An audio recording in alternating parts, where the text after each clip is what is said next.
It's not a glass of wine, but it's going to have to do. I'm Jack Thorne, and I'm so delighted to welcome each and every one of you to our 8th SCLA Business Forum. Now, I was looking, I didn't bring my glasses up here, and it's a little dark, so I'm trying to find out what this is. It says tender mixed field greens and beefsteak tomatoes. I gather that's me on the menu there, trying to figure this out. We have, did you all get your buttons, by the way, the flags that we have?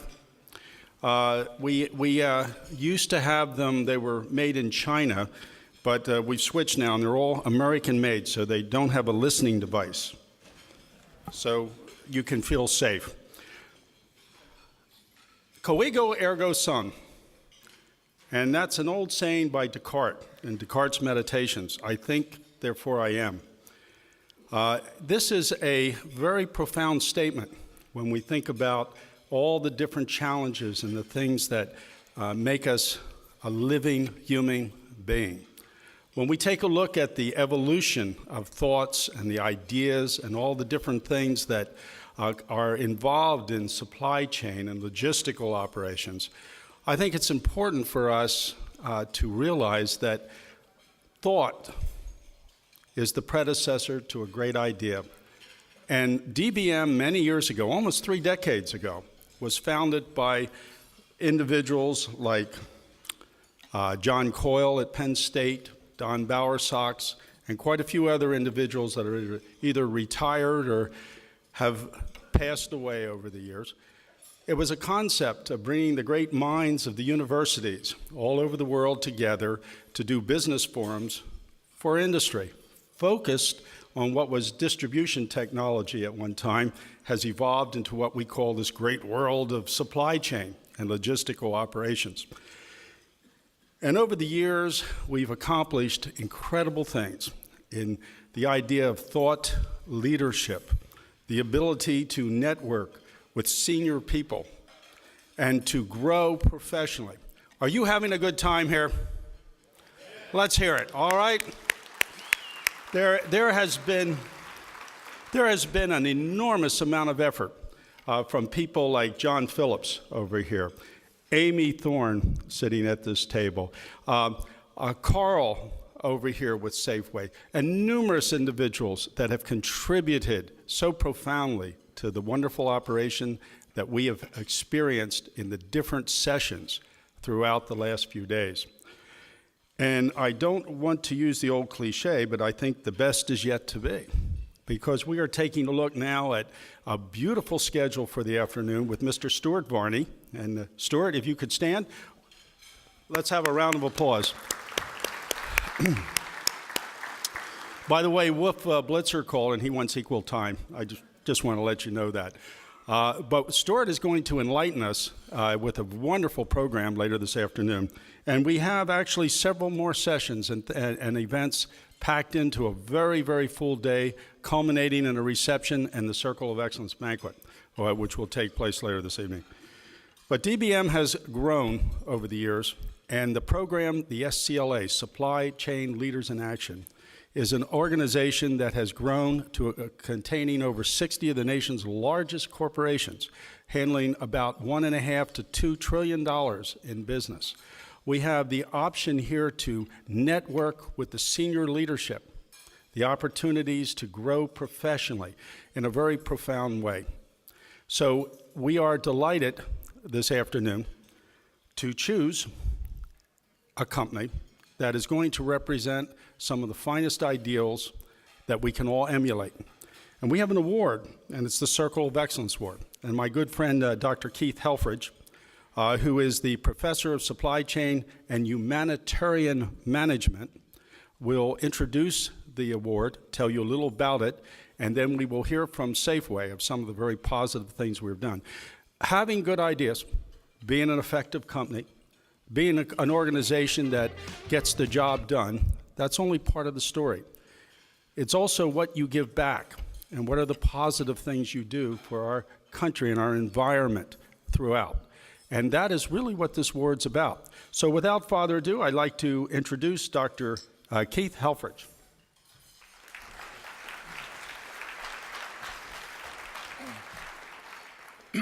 Good afternoon. Making this announcement is one of the most fun things I do and have done since 1997 through DBM. And so let's, in the interest of time, let's proceed. This Circle of Excellence Award is given to an organization that demonstrates the following criteria that you see in front of you: consistency, integrity, responsibility. Basically, we'll also call it what Carl calls it, in improving the social footprint. And so this award looks at such things as stakeholder value, ecological, environmental, and social contributions. Again, the social footprint. Now, how did this award come about? Well, actually, it came about mostly through the efforts of Jack and Amy. Started in 1997. I was fortunate to ask to help coordinate the develop of the more recent criteria. I would basically say that the bottom line is the organization has to show past, present, and future commitment. And that's really what it's about. And that's much more than saying I have an annual report that we do a few things. So the criteria covers cost reduction, risk. You either do it because you're improving your intangibles, mitigating risk, or you're improving cost or revenue, or all of those above, we hope. And so again, we make this presentation. It allows the company usually then publishes something in the DBM Journal, and we hope also can make that to an advantage to their image and to their bottom line. And this year, as you already know, DBM and SCLA is proud to present this award to Safeway, Carl Graziani, and I like the Safeway term here: creating better lives, vibrant neighborhoods, and a healthier planet. What Carl calls the social footprint. So without further ado, Carl will come forward. The actual award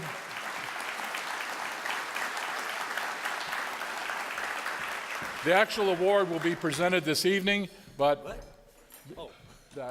the award itself. Thank you very much, Keith. Thank you.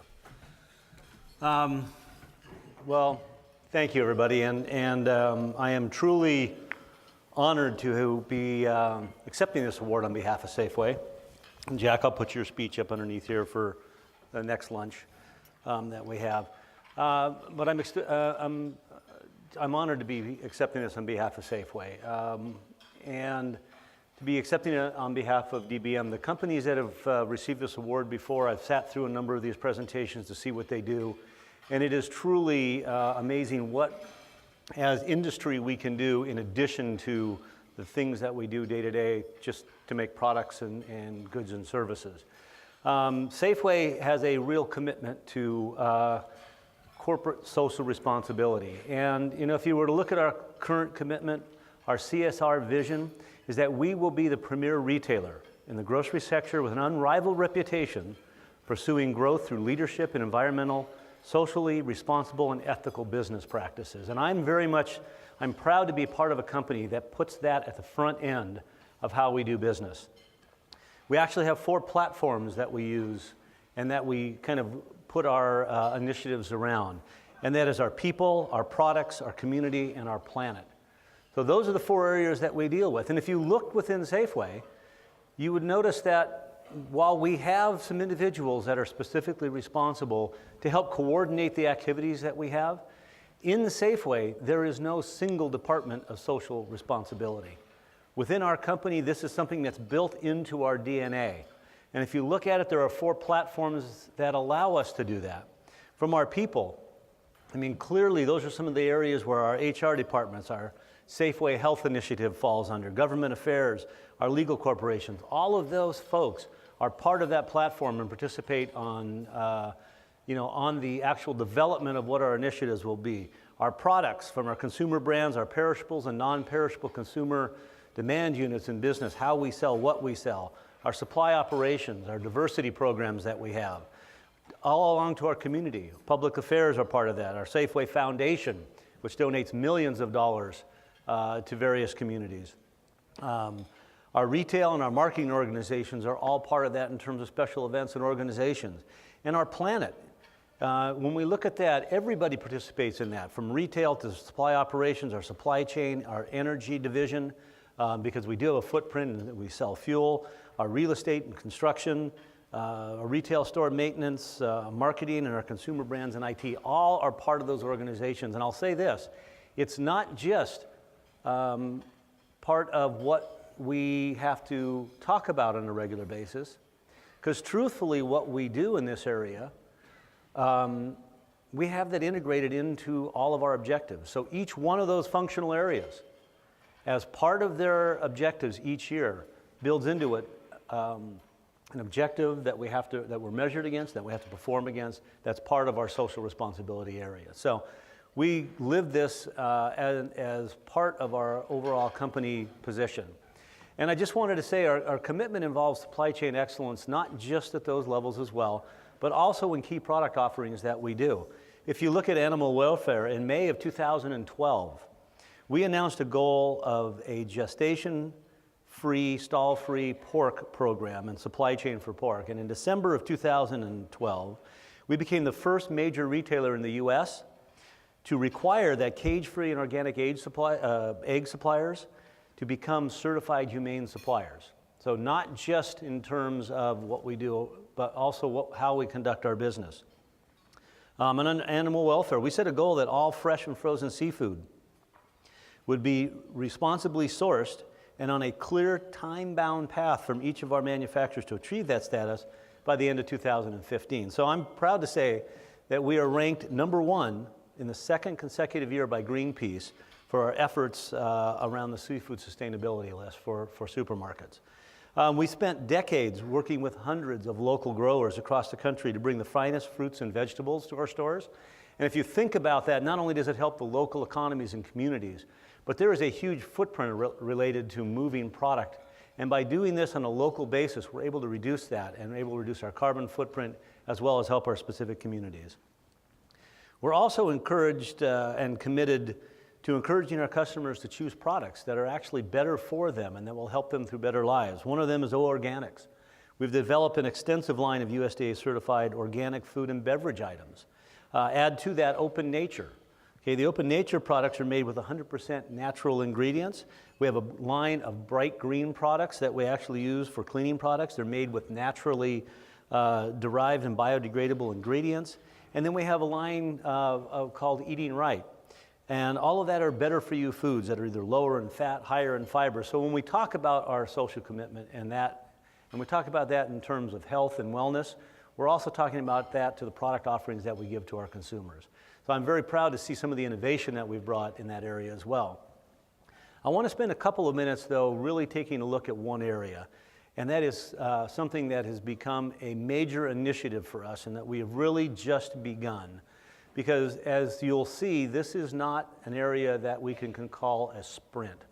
This is going to be a marathon for us to do this. But we are committed and we are working diligently to find a way to eliminate and combat human trafficking in our supply chain. And that's the entire supply chain. We'll go into a little bit of detail in terms of what that's going to look like.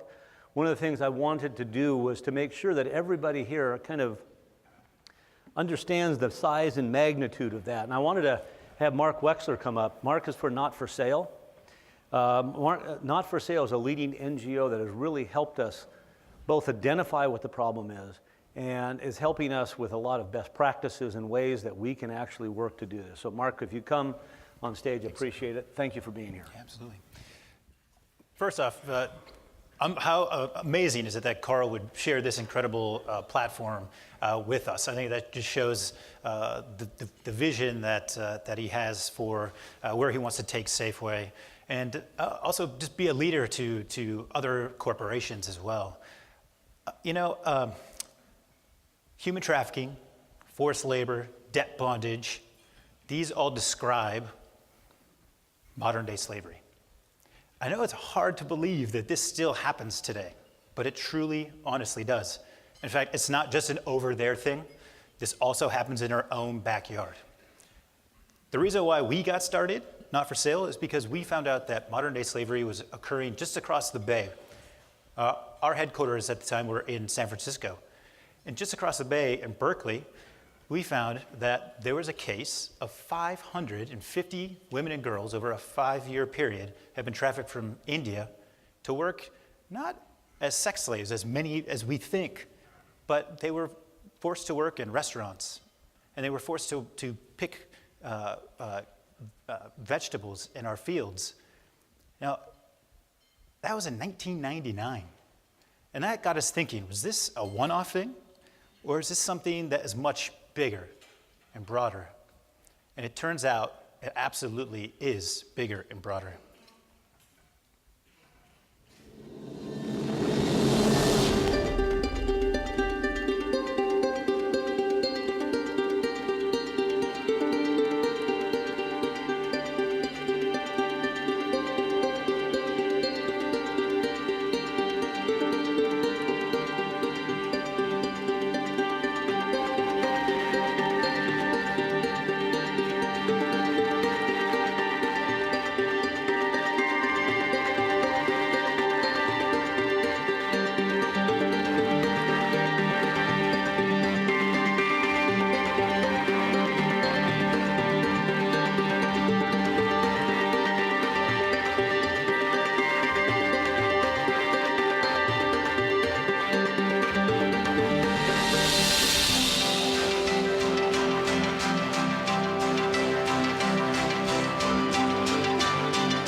Now, the numbers can be daunting.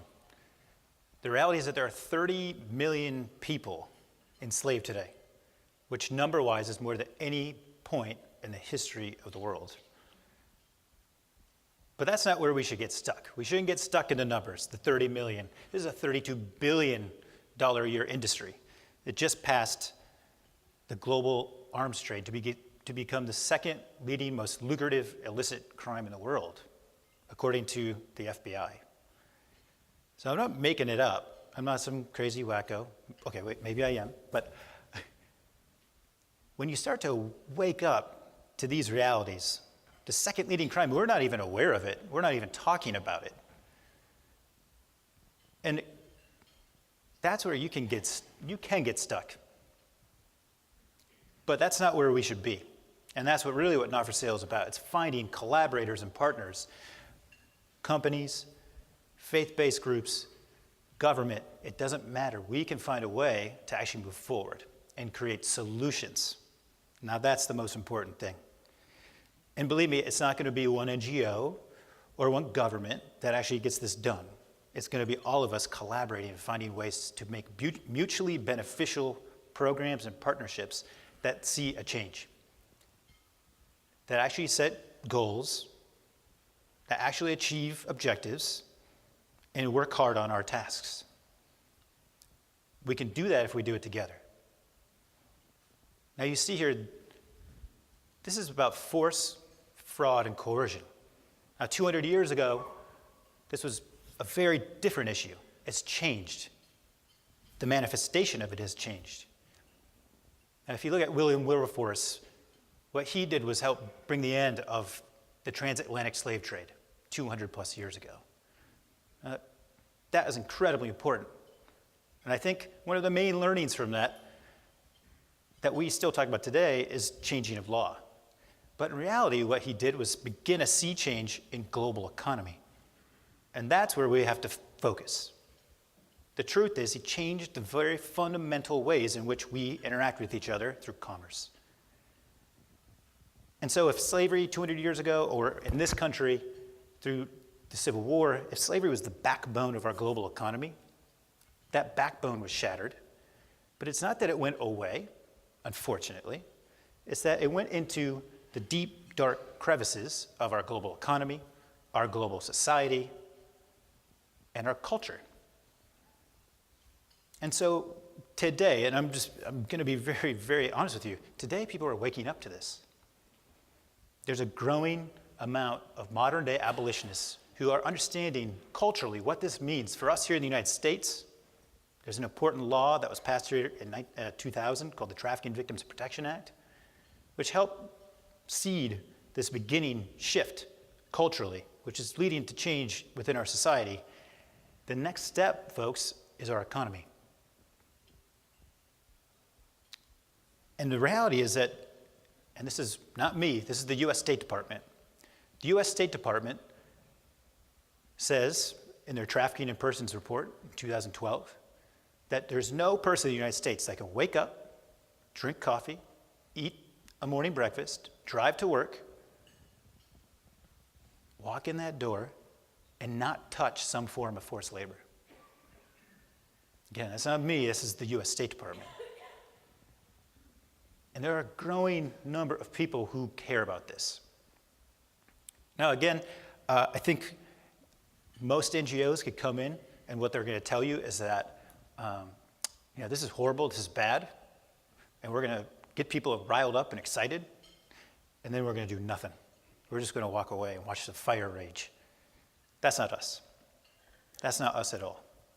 We want to find the right policies, the right transparency measures, the right monitoring, and the worker rights to actually ensure that at the very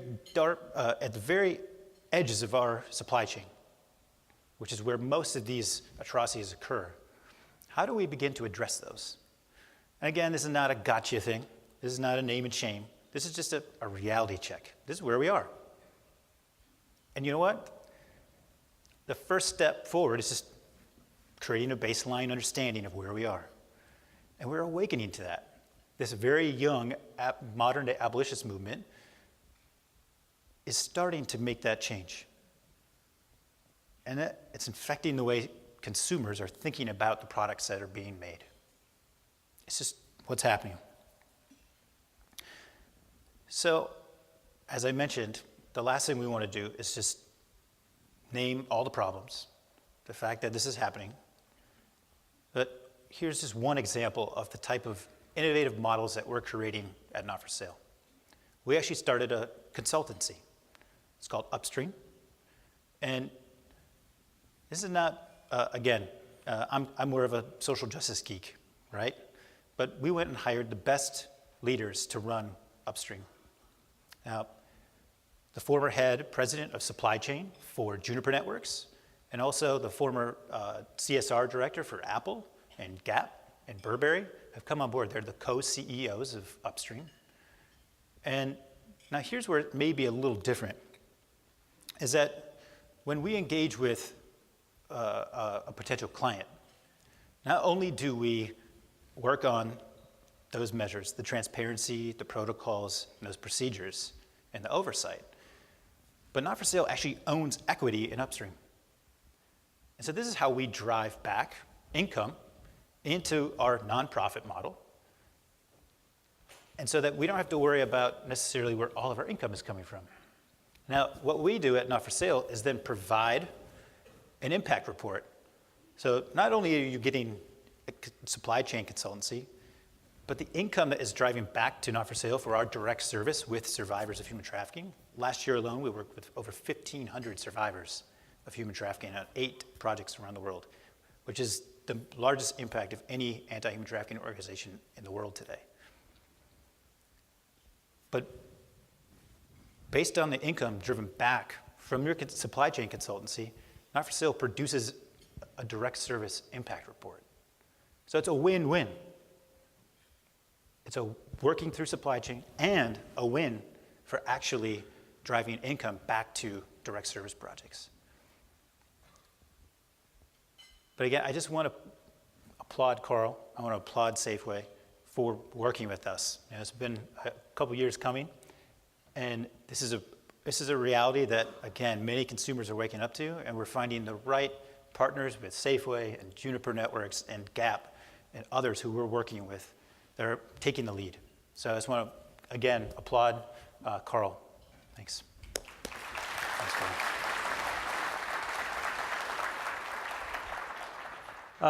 You know, this journey started for us when we really came across and the state of California passed SB 657. And Not for Sale, when I went online to see what the issues were and how we should address this, what the magnitude was, Not for Sale was the first organization that I came across videos and actual work that they had done with CNN Freedom Product. Dave, the founder and along with Mark of Not for Sale, had done such amazing work along with EFTN. Now, before I move on, because the next part of this, I'm going to go very quickly, kind of what our response has been, because when I look at that, the issues and the challenges that we have, I'm looking at this and I'm kind of throwing this out broadly for the whole group, because there's something that we're going to have to look at as supply chains collectively and what we can do. But the team that's been with me and has been working on this and is part of our CSR initiative, I'd like the team from Safeway to stand up real quick over here so everybody knows who they are. They're all part of what we're working on and what we've accomplished. So if you look at the challenges that we face here at Safeway, and again, this is not unique to us, it's pretty much what supply chains face throughout the organizations that we deal with, but we all have to think about how we can take this on. We have over 5,000 suppliers. One of our largest suppliers within that group has 1,000 suppliers. So we've estimated as we went through that, let's say even 10% of our suppliers are in that situation. Very quickly, we look at our supply chain, we have well over 1 million links in our supply chain. And if I'm going to eliminate human trafficking and slavery, if we're going to do that, we're going to have to address 1 million links in our supply chain. And that's not something that we necessarily can do by ourselves. Supply chains also are dynamic. They are not static. I mean, in our situation, if we were to look at the floral industry, just our business alone there, we have 6 primary suppliers that we deal with that import for us. They generally have about, anywhere from 16 to 20 farms that we work with. Well, that works for 50 weeks out of the year, but 2 weeks out of the year, Valentine's Day and Mother's Day, okay, those 20 suppliers go to 40 suppliers, to 60 suppliers, and the farms. And how do we manage that? How can we develop a system where we can begin to pull that information together and map that and store that somewhere so that we can actually begin to acknowledge and understand the risks associated with those supply chain. And quite frankly, and this is where Not for Sale has been a huge help for us in working with the government, there really is no clear path to certification today. Okay, we really want to work with the government in this particular situation. What we'd love to do is have the Department of Labor, and I'll show you a little bit of what we're doing, but actually work with us to develop a series of questions where we can do risk assessments that we can apply across our supply chains and across our suppliers. So we're not time after time after time trying to answer questions and surveys, et cetera. The metaphor of supply chain, if we think about that, the metaphor that you see there has really become obsolete, and it's probably time for us to throw it away. That single strand of interconnected links that goes from the point of your raw material all the way to the finished goods. Quite frankly, if you step back and look at your supply chains today, they may not be rusty, but they look like this. It's very difficult to find out where one link starts and another one ends. And again, many of those are interconnected across industries. We share common suppliers. So as a group, I think we need, as an industry, to start looking for solutions and ways to be able to collectively pull our information together. If we do it individually, it'll take us years and years and years. If we do it collectively, it's very much like your friends list growing on Facebook. It will grow exponentially. So what do we do first off at Safeway? We changed our mission statement. Quite frankly, we added 2 simple words that should have been there all along. We said we wanted to provide the best-in-class on-shelf availability for our customers at the lowest cost, the most efficient and ethical use of inventory, human, and natural resources. And I was actually surprised to step back and realize we had to add the word ethical use of human resources, but that's something we had to look at. We then went out and we talked to our suppliers on back in 2011, we said, okay, guys, we have a survey online. You're going to have to fill that out. This is the law that we have in place. Go to our website. You'll see very posted. In California, it's really kind of easy because all you had to do was tell people what you were doing. You really didn't have to do anything about that. And that wasn't going to be good enough for us. We definitely wanted to start making and taking action and finding ways to work on this. So we put our questionnaire up. There was really essentially 20 or 13 questions that we asked our manufacturers to do. What we wanted to do was manage our high-risk categories appropriately. So we actually engaged a third-party expert in our area that works in social accountability auditing to help us determine what that risk factor. They're going to review every one of the vendor responses that we have, help us prioritize that.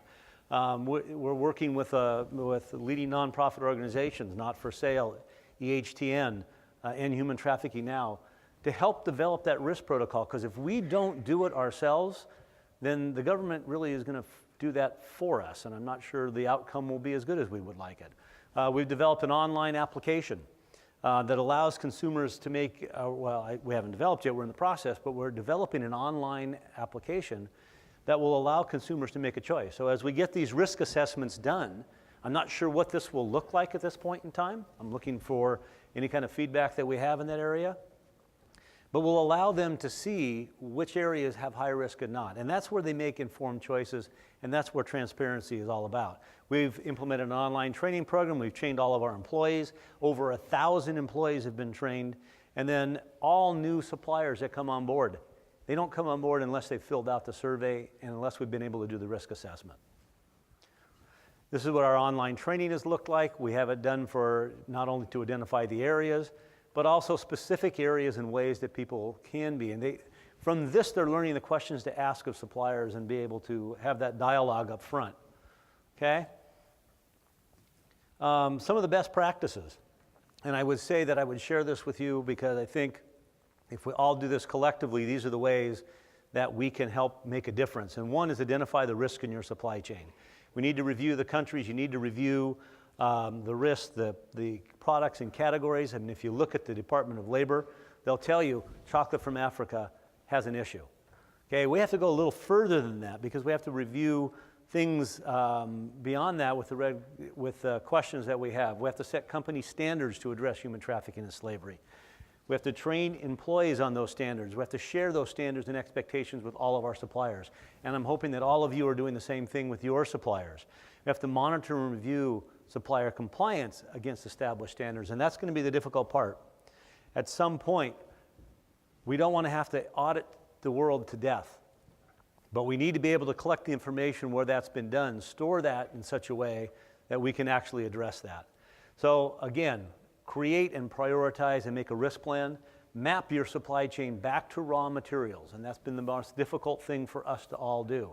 How can we share that information? Some of it's competitive, but how can we do that? Set up contractual obligations with your suppliers to make sure that they can certify their supply chains, and then validate through self-assessment and through independent verifications and audits. We also say that one of the things that become one of the best practices, and this is one of the things that Not for Sale and ESTN have also told us, that you need to provide training to your high-risk suppliers. Because what you don't want to do is have the law of unintended consequences take place. What you're looking for is a way to be able to collectively work together to have companies change their practices and behavior so that they do create economic activity. Because through that economic activity, as Mark has pointed out, that's how we generate jobs, and that's how we take people from poverty and out of slavery and into the economy as today. So from Safeway, again, on behalf of the entire organization, I want to thank the DBM for recognizing us in this area, for all of our social accountability, and again, as we look forward, whatever help and discussion we can have surrounding this issue of eliminating slavery, I welcome all input that we can get. So thank you very much.